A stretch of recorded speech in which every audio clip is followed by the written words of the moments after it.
the outlaw mountain man, was going to rob the obese girl until she offered him food instead of fear. Hands where I can see them, or I'll shoot.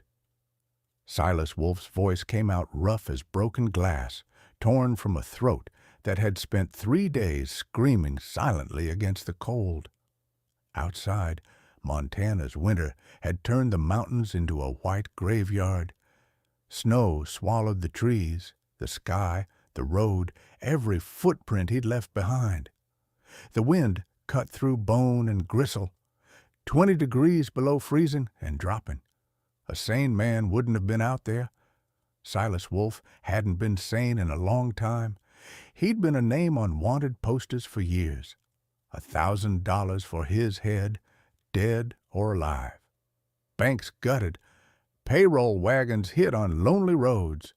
A marshal dead in a railroad car with his own gun in his hand. Silas had earned his reputation the hard way, one crime and one empty stare at a time. But tonight, he was just a man bleeding in the dark, stumbling through drifts up to his knees. He'd taken a bullet in the shoulder when the law finally cornered him. He'd killed 2 deputies getting out. The third got a shot off that hadn't killed him, but wanted to. He'd run into the trees, half blind with pain and snow, and kept running even when his body begged to stop. That had been 3 days ago. Now, every breath burned, every step was a prayer his legs no longer believed in. His coat was torn, his boots leaking ice water, his fingers numb on the grip of the last revolver he owned. When he fell this time, face first into the drift, he almost didn't bother getting up. "So this is it," he rasped to the sky. "Die like a dog." Then he saw it, a pinprick of light in the dark. He squinted, blinking snow from his lashes. There, between 2 tall pines, a cabin window glowed soft and golden. Smoke climbed from a narrow chimney, curling into the black sky like a promise. Shelter, fire, food.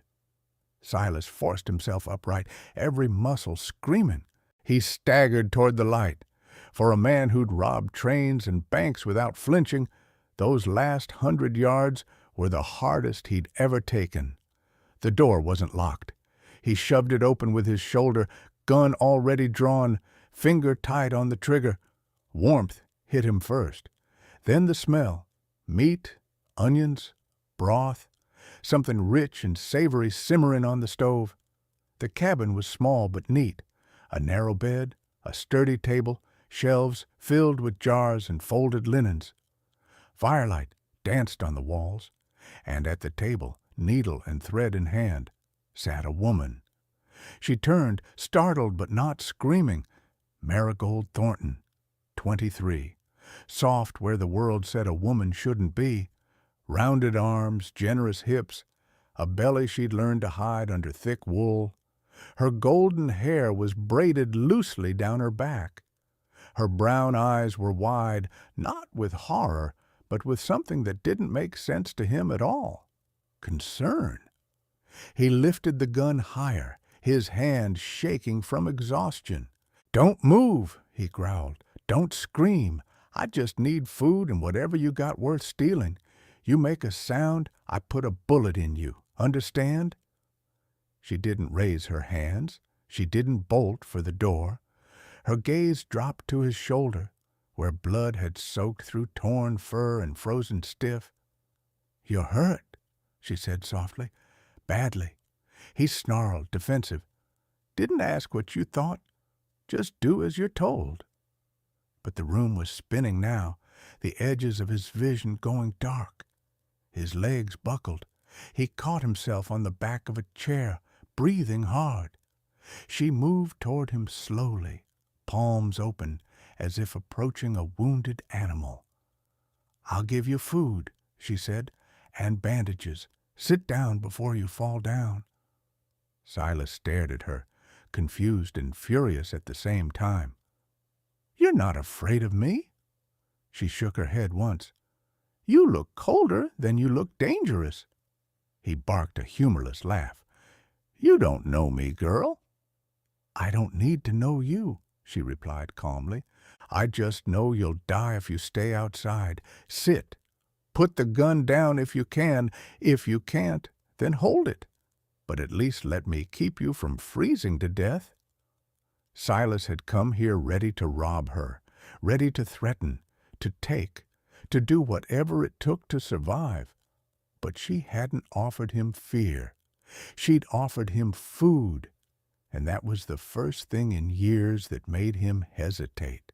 Silas didn't sit because he trusted her. He sat because he physically couldn't stay standing. The chair creaked under his weight as he dropped into it, breath ragged. His vision blurred again, and for a terrifying second he thought he might pass out right there, with a stranger inches away from his gun. Marie, closed the door gently behind him, shutting out the screaming wind. Then she turned back to him, eyes steady. "Let me see the wound," she said softly. Silas tightened his grip on the revolver. "Touch me, and I'll—" "You'll what?" she whispered. "Shoot the only person in miles willing to help you?" Her tone wasn't mocking. It was honest, calm, almost gentle. Silas blinked. He didn't know how to answer that, so he simply said nothing as she stepped closer. Even wounded and half frozen, his presence filled the tiny cabin. His shoulders were massive beneath the shredded coat. His face was all sharp angles buried under weeks of overgrown beard. His eyes, when they could stay open long enough, were the cold steel gray of a man who had seen too much death. But Mari moved around him like he was a storm she'd already learned to read. She reached for the ties of his ruined coat. He flinched. "Don't." "I can't help you through the hide," she replied. "I need to cut your shirt away." "I didn't ask for help." She met his gaze, steady and surprisingly brave. "You didn't have to." For the first time in a long while, Silas Wolfe, the man who'd walked into bank lobbies without a mask, who'd stared down armed guards with a grin, felt disarmed. Mari took a small knife from a drawer, not a weapon, just a sewing blade, sharp and slender. She knelt beside him, her face close enough he could see the freckles scattered across her cheeks. "Hold still," she murmured. He grunted something like agreement. She sliced the shirt open at the shoulder. The fabric peeled back, revealing the bullet wound, raw, angry, and badly frozen. Mari sucked in a breath. "God, how are you even alive?" "Been worse," he muttered. She looked up. "This isn't bravado time. If I don't clean this, you'll lose the arm. Maybe the rest of you." Silas swallowed. Something inside him, something he didn't recognize, twisted at the matter-of-fact compassion in her voice. Mari heated water, working with practiced hands. When she pressed the cloth to his skin, the pain exploded white-hot. Silas grit his teeth so hard she heard it. "Sorry," she murmured. He didn't say a word. She worked for nearly an hour, cleaning, stitching, wrapping. Silas fought to stay conscious. Every time his head dropped, he jerked it back up, staring at her as though he couldn't understand what was happening. When she finally tied the last knot in the bandage, she sat back on her heels, wiping sweat from her brow. "There," she said quietly. "You'll live." Silas blinked slowly. "I wasn't planning to." "What do you mean?" He didn't answer, not with words, but the truth hung in the air like frost. Mari stood. She moved to the stove, ladled something thick and steaming into a bowl. When she placed it on the table in front of him, Silas stared at it like it might be a hallucination. Supper. Real supper. Not the bark, snowmelt, and desperation he'd lived on for days. "Eat," she urged gently. He raised his gun slightly. "Why?" he demanded. "Why are you giving me food? I could still rob you blind. I could kill you. I could burn this cabin down." Mari sat across from him, folding her hands in her lap. "If you were going to hurt me," she said softly, "you would have done it already." His jaw clenched. She didn't understand what he was, what he'd done, what he deserved. "You don't know me," he growled. "No," she agreed, "but I know what a starving man looks like.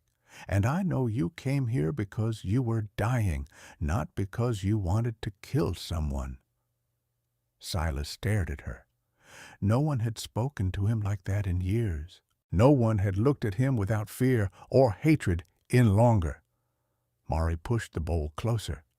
"Eat, please." His hand shook as he lowered the gun. For the first time since breaking into her home, he put it on the table. Mari did not flinch. Silas lifted the spoon with trembling fingers. The first taste of soup nearly broke him. Warm broth slid down his throat, thawing something frozen inside him long before the winter had. He ate greedily at first, then slower, as if ashamed of his hunger. Mari watched him without judgment. When the bowl was empty, he whispered the first gentle thing he'd said in years. "Thank you." Mari smiled, a small, soft, quiet smile that warmed the cabin more than the fire ever could. "You're welcome." Silas looked away quickly, as if the sight made him uneasy. She stood. "You can sleep in my bed tonight.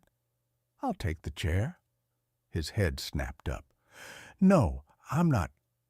But Mari cut him off with a calm shake of her head. "You need rest. You won't heal if you freeze on a chair." He opened his mouth to argue again, then stopped, because the truth pressed against him like a weight he couldn't shove aside. No one had cared whether he lived or died in a long, long time. Mari did, even if she didn't understand why, even if he didn't understand it either. Silas lay back against the bed an hour later, warm for the first time in days, listening to Mari settle onto the chair beside the fire. He didn't sleep for a long time. He just listened to her breathe, and for reasons he couldn't name, the sound kept him alive. Silas didn't remember falling asleep. One moment he was staring at the ceiling, fighting the old instinct to sleep lightly, one hand always on a weapon. The next, he drifted into the deepest rest his body had allowed in years, thick, warm, dreamless. When he opened his eyes, the fire was still glowing low in the hearth, casting soft orange light across the cabin. His shoulder ached, but it was a clean, manageable ache. Nothing like the ripping agony from before. He exhaled slowly. Mari was curled up in the chair beside the fire, blanket draped over her knees. She'd fallen asleep sitting upright, hands folded loosely on her lap, chin resting against her chest. Silas sat up, wincing. His movements stirred her. Her eyes blinked open, soft and unfocused at first, then warm. "You're awake," she whispered. Silas cleared his throat. "Did I sleep long?" "All night," she said gently. "You needed it." He blinked. All night? He hadn't slept a full night and he couldn't remember. Not since before the first robbery, maybe. Not since before the first killing. Certainly not since he'd started running from the law. "Your fever broke," Mari added, rising from the chair. "And the bleeding stopped?" She stepped closer, her voice lowered. "How do you feel?" "Alive," he muttered. "Didn't expect that." Mari smiled, small, but real. "I'm glad." Silas wasn't used to softness, kindness, concern. It scraped against him, unfamiliar and strangely painful. He swung his legs over the side of the bed. Mari moved forward on instinct, reaching to steady him, but stopped herself halfway. "Sorry," she murmured. Habit. Silas's brows knit. Habit? Mari blushed faintly. I used to take care of my father when he got sick. I forget people don't always like fussing. He didn't know what to say. No one had fussed over him since he was a child, before the beatings, before the hunger, before the orphanage taught him that vulnerability was something to hide, not heal. Mari shifted awkwardly. Breakfast is almost ready. Silas's stomach growled loudly. Mari laughed under her breath. I suppose that answers that. He watched her get to work at the stove, moving with quiet competence. Eggs cracked into a pan. Bread slid into a skillet to toast. Bacon sizzled. Silas's gaze drifted over the small cabin. Everything here was simple, homemade, intentional. Quilts hand-stitched, wooden shelves her father must have built, a rug braided from scraps of old dresses, a kettle polished from years of use. It felt lived in, loved. Silas tried to remember the last place he'd been that felt like a home, not a hideout. He couldn't. Mari brought the food to the table. Come, she urged, eat while it's warm. Silas pushed himself up, ignoring the throb in his shoulder. He sat across from her. She'd served herself half as much as she'd given him. He frowned. That's all you're eating? Mari nodded. It's enough. It's not. She blinked. I'm not hungry. Eat, he growled. She startled slightly. Silas forced his voice into something softer. You eat too.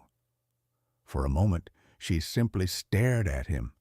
Then she nodded and took a proper portion. They shared breakfast in a silence that wasn't uncomfortable. The warmth from the stove spread across the room, mingling with the smell of fried bacon and wood smoke. When they were done, Mari rose to collect the dishes. But Silas stopped her. I'll do it. Her eyes widened. You don't have to. I know. He slowly gathered the plates with one hand, the other pressed against his healing shoulder. Mari watched him, stunned into stillness. Thank you, she whispered. Silas washed the dishes awkwardly. He'd never done the chore in his life. But Mari didn't laugh or correct him. She simply stood beside him, handing him a towel. When they finished, she opened the cabin door. A fresh layer of snow coated the world outside, untouched and glittering. Mari wrapped a scarf around her neck. I need to shovel the walkway or the snow will freeze solid. You should rest. Silas scoffed. I'm not going to lie in bed while you do all the work. You're wounded, she insisted. You need time. I need something to do, he shot back. I'm not used to sitting around. She hesitated, then sighed softly. Fine, but only the light snow. I'll handle the heavy lifting. Silas followed her outside. He was careful, slow, but he helped. Together, they shoveled the snow around the cabin, Mari lifting the heaviest drifts, Silas clearing the smaller ones. At one point, the shovel slipped from Mari's hand, and Silas reached out instinctively to steady her. She stumbled into his chest. For a heartbeat, they froze. Mari flushed scarlet. Sorry. Silas stepped back quickly, pulse hammering. Watch your footing. But his voice wasn't annoyed. It was something else, something neither of them would name yet. They worked until the cold bit their cheeks pink. When they returned inside, the cabin felt even warmer than before. Mari poured boiling water into 2 tin cups, adding pine needle tea leaves. She handed one to him. Their fingers brushed. Silas's breath hitched. Mari pretended not to notice, though her cheeks remained flushed. Silas sat down slowly. The steam from the tea rose between them like a quiet truce. Mari finally spoke, voice low. You don't have to tell me what happened to you. But if you ever want to, I'll listen." Silas stared into his cup. No one had ever offered him that before, not once, not ever. He lifted his gaze to her. Her eyes were gentle, open, warm, and for one fragile moment, Silas felt something shift inside him, like frost cracking beneath the first breath of spring. He didn't tell her everything, not yet. But he said 3 words he'd never said to anyone without a knife in his hand or a lie behind his teeth. "I'm not good." Mari didn't flinch. "Maybe not, but you're not beyond saving either." His breath caught because she said it like she believed it. Silas looked away quickly, but not fast enough to hide the emotion tightening his throat. Outside, the snow kept falling. Inside, something warmer was beginning between them, something fragile, dangerous, and quietly beautiful. Something that neither of them recognized yet as the beginning of love. The storm lasted 3 more days. 3 days of whiteout winds battering the cabin walls, snow piling high against the door, and the world outside disappearing into a cold, endless blur. 3 days that changed everything. Silas spent most of the first day pacing restlessly, the way a wolf paces a cage. He was used to motion, to danger, to constantly scanning horizons for lawmen and bounty hunters. Stillness felt unnatural, dangerous even. Mari watched him quietly from the table, hands working on a mended shirt. "You can sit, you know," she said gently. Silas grunted. "Don't sit well." "People don't sit well. Chairs do." Despite himself, the corner of his mouth twitched. Mari continued sewing, her needle steady as the fire popped in the hearth.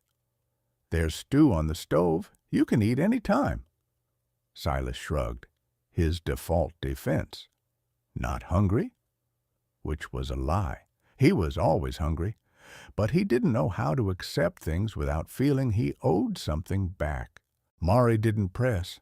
She just stirred the pot and added another pinch of herbs. Later, when she ladled stew into a bowl and set it near him without a word, Silas ended up eating every last spoonful. He didn't tell her it was the best thing he'd tasted in years.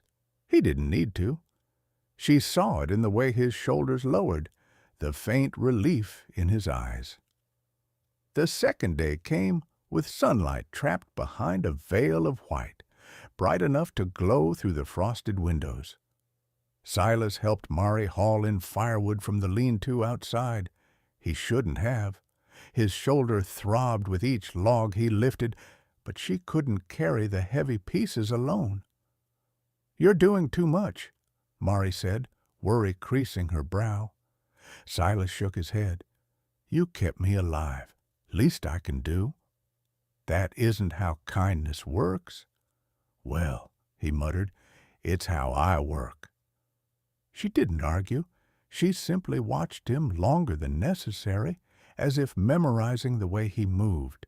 When they brought the last armful inside, the wind slammed the shutters shut behind them. Mari startled. Silas steadied her by the elbow. "You all right?" he asked, the question gentle in a way he didn't expect from himself. Mari nodded. "Just the wind." Silas let go, but slowly, reluctantly. That evening, she taught him how to make bannock bread, their hands brushing every time they reached for the same ingredient.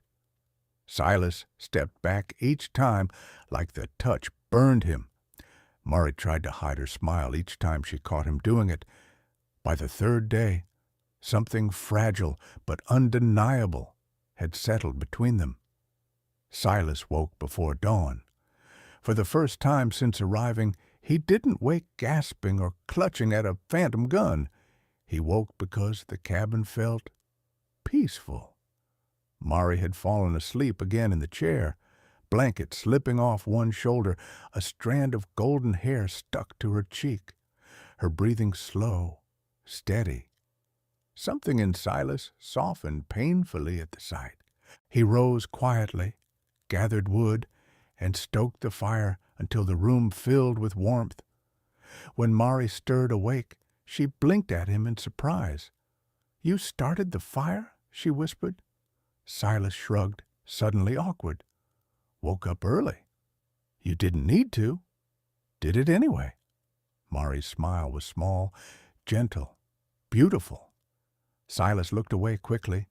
They settled into a rhythm that neither spoke aloud. Mari cooked, cleaned, mended. Silas chopped wood, repaired shutters, fetched snow to melt into water. Sometimes they worked silently. Sometimes they spoke in low voices about small things, weather, hunting, the loneliness of the mountains. Silas found himself listening more than talking. Mari found herself stealing glances at him when he wasn't looking. He was frightening in the way storms were, dangerous if crossed, but strangely protective once you stepped into the shelter beneath his presence. She'd expected to fear him. Instead, she felt safer with him than with any man she'd met in town. On the afternoon of the third day, Silas noticed Mari rubbing her hands, the skin red and raw from cold and work. "What's wrong with your hands?" he asked. She hid them quickly. "Nothing." Silas stepped closer. "Let me see." She hesitated, then offered them to him, small, warm, chapped from winter and work. He turned them over in his much larger one's thumbs, brushing her palms. "You've been doing too much," he muttered. "I always do too much," she replied softly.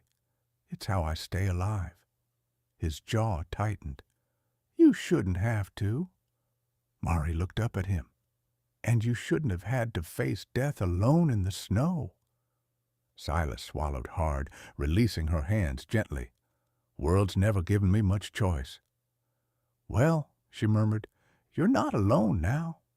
He looked at her sharply, almost startled. Mari stepped back, cheeks pink. "I'm going to make tea." But her words lingered in the warm air between them. That evening, Silas fixed a loose board on the wall. Mari sat nearby, knitting. The firelight painted her in gold. Silas didn't realize he was watching her more than the board until she looked up. "What is it?" she asked. Silas cleared his throat. "Nothing." "You're staring," he grunted. "Didn't notice." She smiled faintly. "I don't mind." Silas froze. Her eyes softened. "You can talk to me, you know. You don't have to be alone in your head all the time." He set his jaw. "Talking never did me any good." "Maybe because you never talked to someone who cared." Silas's throat tightened. He looked away, unable to face that softness head on. Mari lowered her knitting.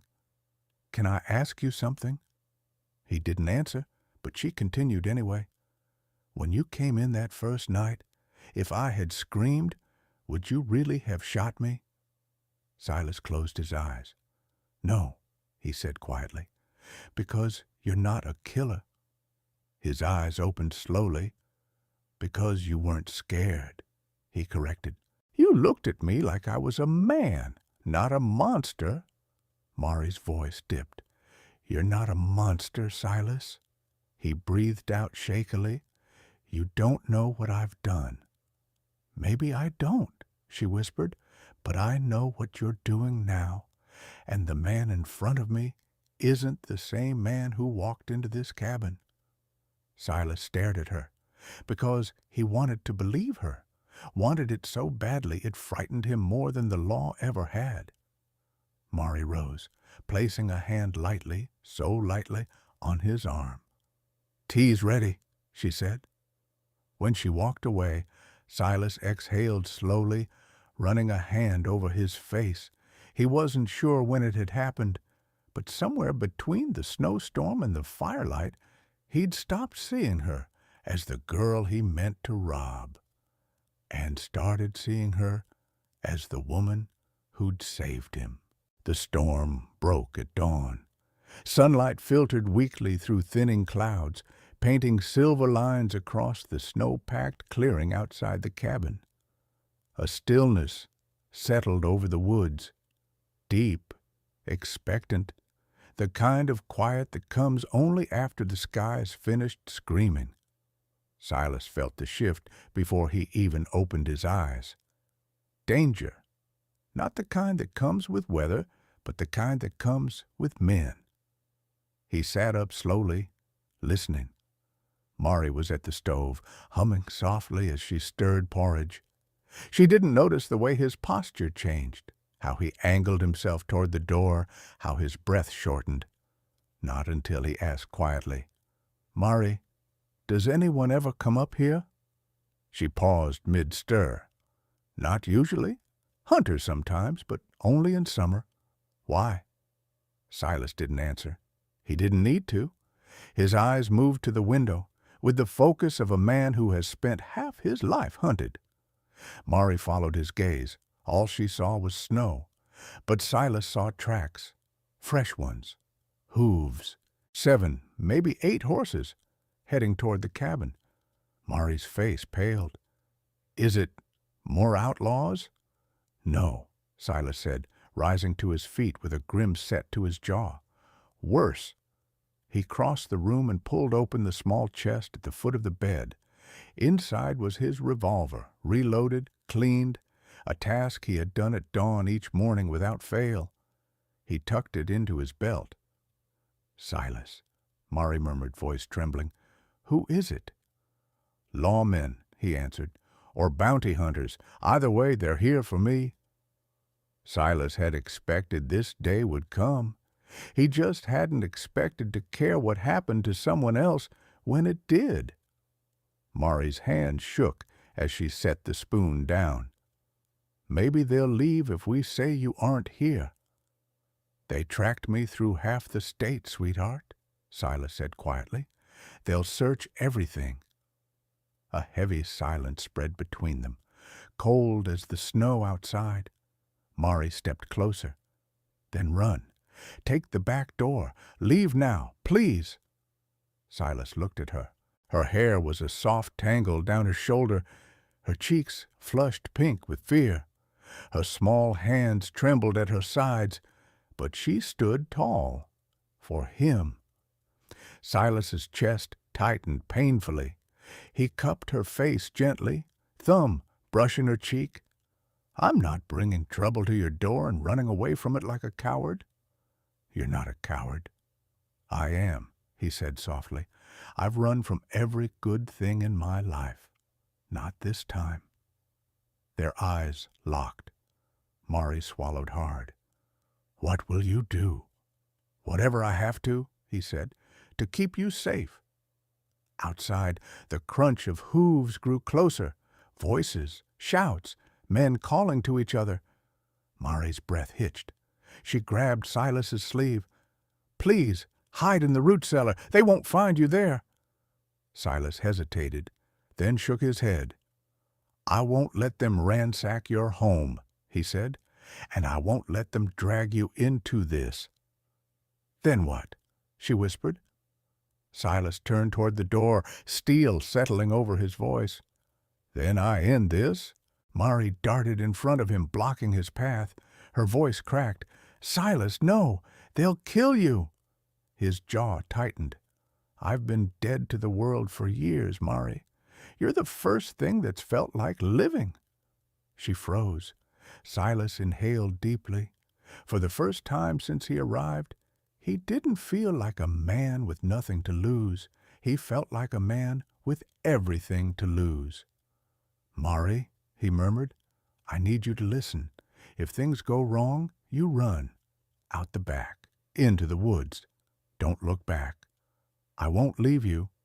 "You will," he said, brushing her hair behind her ear, "because you deserve a life better than mine." Her eyes filled with tears. "I don't want a life without you." Silas's breath trembled. He didn't allow himself softness, not with anyone, not ever. But Mari had become something he couldn't fence off. He lifted her chin. "Mari, I'm falling in love with you." A small sob escaped her. I've been in love with you. He kissed her forehead, slow, reverent, a promise he never thought he'd give. Then he turned toward the door. She grabbed his arm one last time. Don't die, she whispered. Silas didn't answer, because he couldn't promise that. He stepped outside.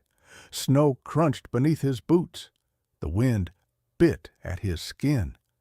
8 armed men on horseback formed a line across the clearing, coats dusted with frost, rifles raised, badges glinting. The man in front was broad-shouldered, mustached, wearing a star pinned to his vest. "Silas Wolf," the sheriff called. "You're under arrest. Come quiet, and we'll make it clean." Silas stepped forward slowly, hands slightly raised, but not in surrender. "You ain't taking me," he said calmly. "Not today." The sheriff narrowed his eyes. "You got no cover, no backup, and no more places to run." Silas smirked. "Wasn't planning to run." Rifles clicked.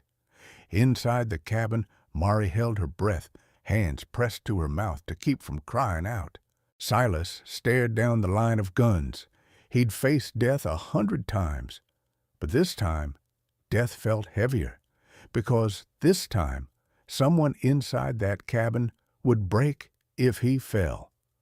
He drew in a slow breath, thinking of her hand stitching his wounds, her voice telling him he wasn't a monster, her eyes filled with love no one had ever given him.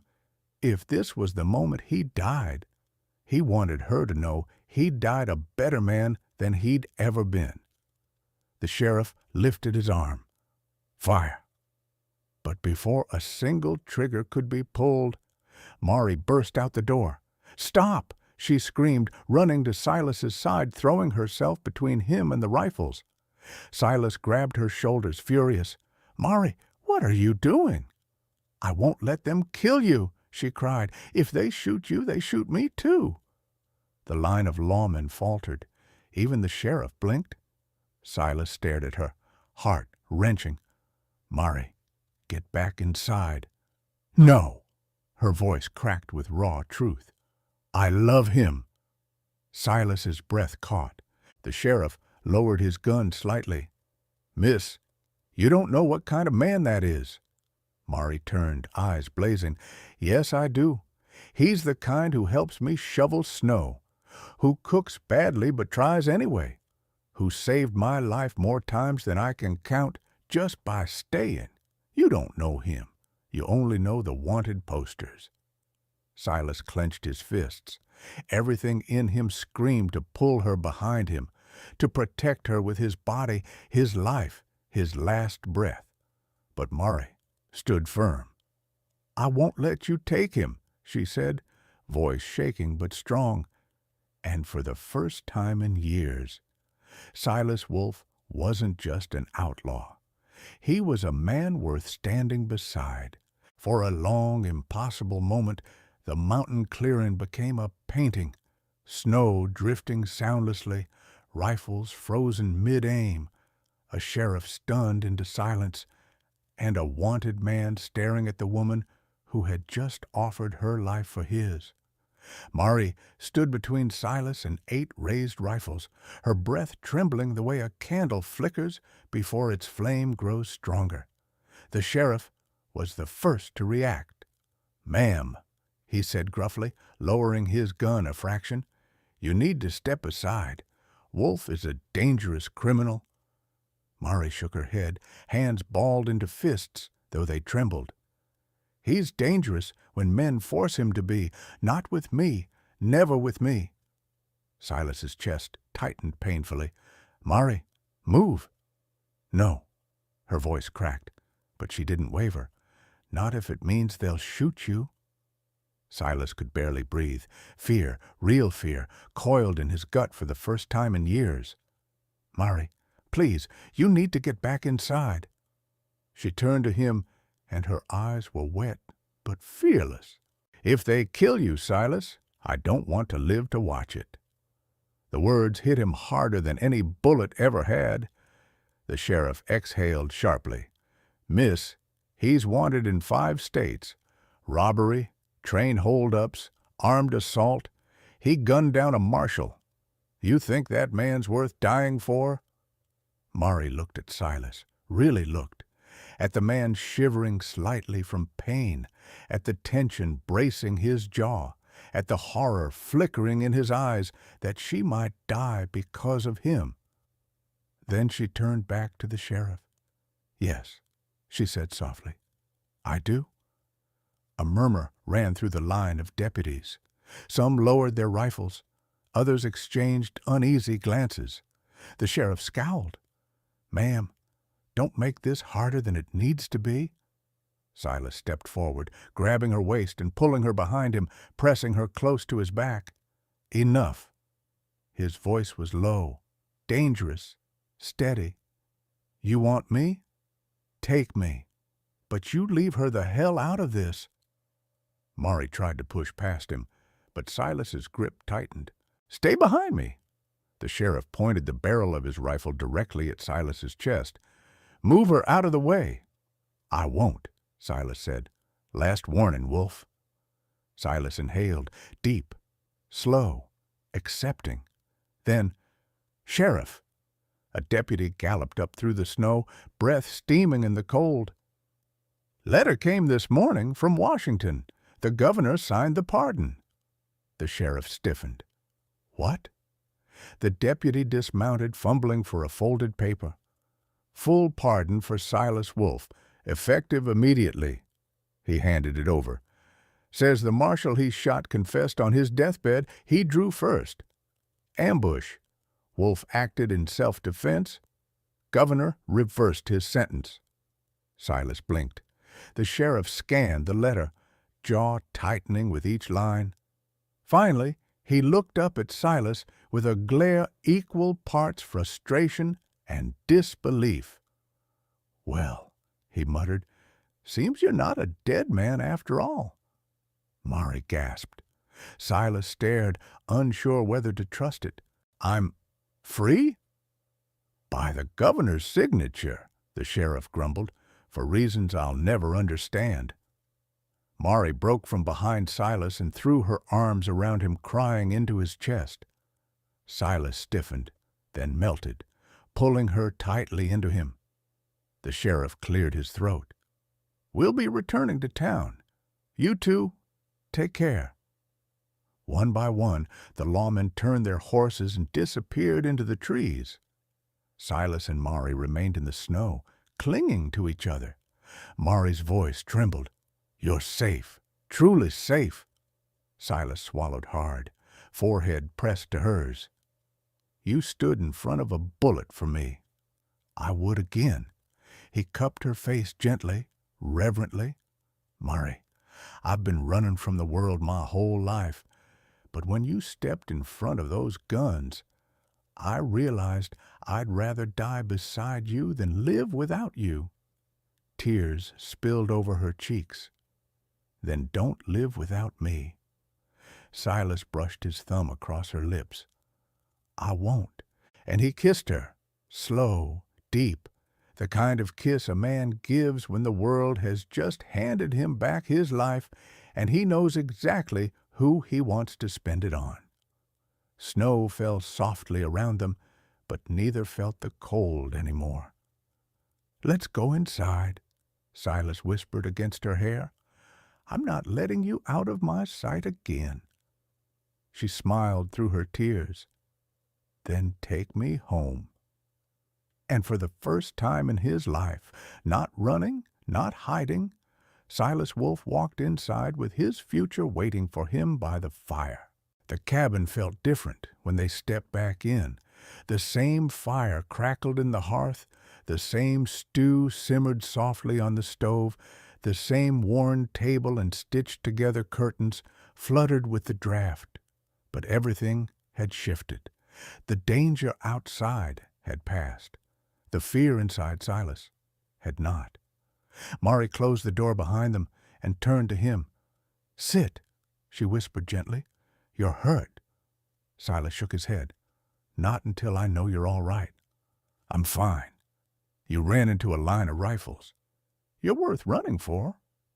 He shut his eyes briefly, overwhelmed by the weight of her words. No one had ever run toward him before, only away. Mari guided him to the chair, her hand soft on his arms.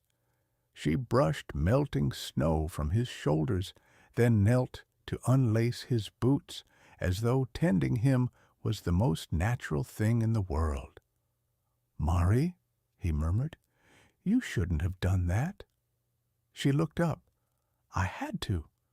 You could have died." She rose slowly, standing between his knees, her hands resting lightly on his shoulders. "So could you, Silas. I'm not afraid of dying when I'm fighting for someone I love." His throat tightened. The outlaw, the hardened fugitive, the man who never let anyone close, felt tears prick at the edges of his eyes. He took her hands in his. "You saved me," he whispered. "Not the governor, not the law. You!" Mari smiled, small, warm, the smile that had been melting him since the moment he'd seen her stitching by the fire. "You saved yourself the moment you chose kindness over fear," she said softly. "I only reminded you of who you truly are." Silas exhaled shakily. "I don't know if I deserve you." Mari leaned down and rested her forehead against his. "You do, and you always have." For a long, quiet moment, they stayed like that, breathing the same warmth, holding the same truth. Outside, the last of the storm winds murmured against the walls. Inside, the world had never been more still. Silas lifted her chin gently. "Mari, is this your home?" She blinked. "Yes. And would you—" His voice trembled, something rare and vulnerable. "Would you let it be mine, too?" Her answer came without hesitation. "It already is." His breath left him in a soft, disbelieving laugh.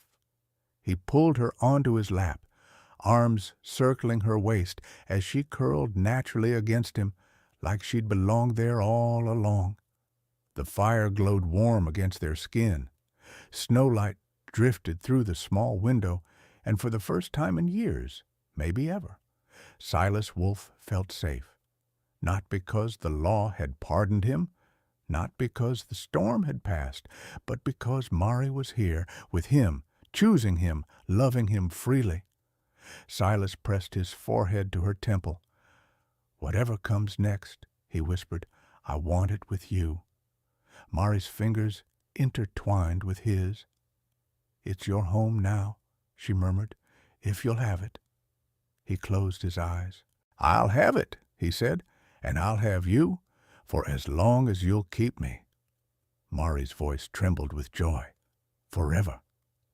And in the soft glow of the cabin light, their future began, quietly, tenderly, beautifully, wrapped in the warmth of two lonely lives, finally finding their place.